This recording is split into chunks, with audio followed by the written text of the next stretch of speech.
Good morning বন্ধুরা, আপনাদেরকে আমার চ্যানেলে স্বাগত জানাচ্ছি মাম্পি তিতলি পিহু ব্লগে। তো দেখেন, পিহু না এন লিখতে শিখে গেছে, তো বেশ ভালোই এনটা লিখছে। ওকে না আমাকে বেশি কষ্ট করতে হয়নি ওর পিছনে।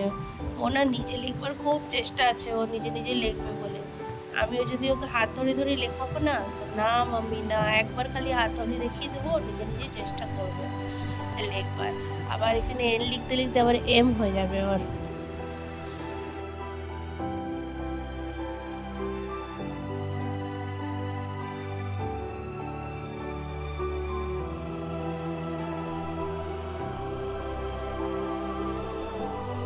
তো দেখেন বন্ধুরা, ওদের পড়াশোনা হয়ে গেল, আমি স্নান-ধুতি করে পুজো পাঠ করে এবার চলে এসেছি রান্নাঘরে। আজকে তো 14 শাক, তো আজকে 14 শাক তো যেহেতু তো আমি ভাবছি এটা কী বানাবো, তো ভাবলাম চলো পটল ভাজা করব আর বাঁধাকপির তরকারি, ডাল আর শাক বানাবো।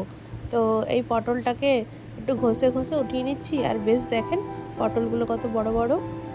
তো ফটাফট করে কেটে নিচ্ছি, তারপরে ভাজা করব।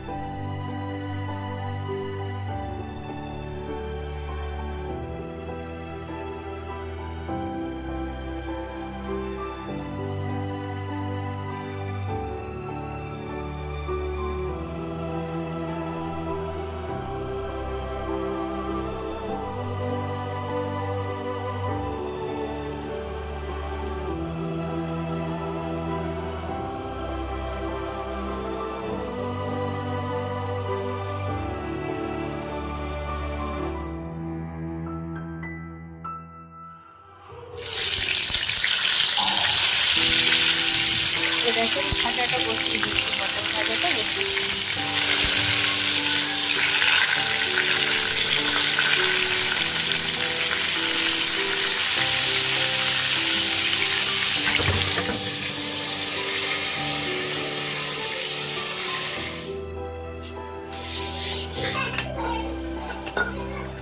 এদিকে দেখেন আমার পটল ভাজাটা কমপ্লিট হয়ে গেছে।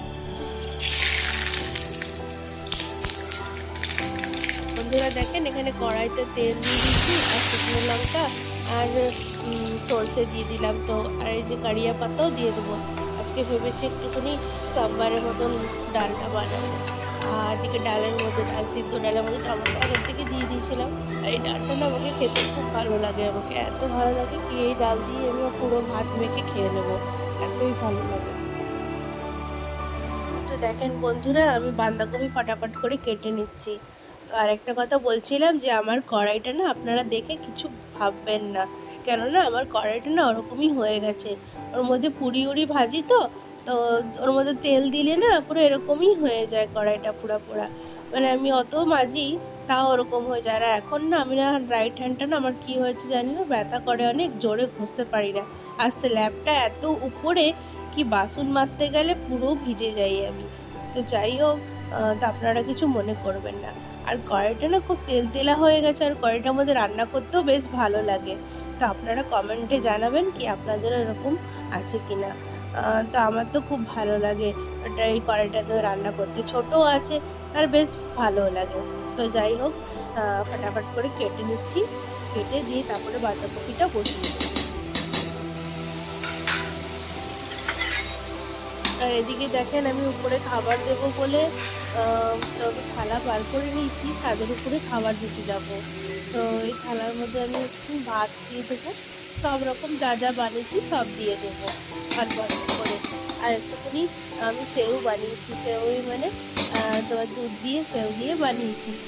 তো আমার কাছে না ইয়ে ছিল না, চাল ছিল না পায়েস বানাবার, তাই আমি ভাবলাম কি করা কিছু মিষ্টিও দেওয়া যাক, ওই জন্য সেওই ছিল, সেওই বানিয়ে দিয়েছি। তো ওটাই দিব উপরে। তো জল সব নিয়ে যাবো উপরে, নিয়ে তো ধূপকাঠি জ্বালিয়ে খুলে দেবো, হয়তো দেওয়াটা ভালো।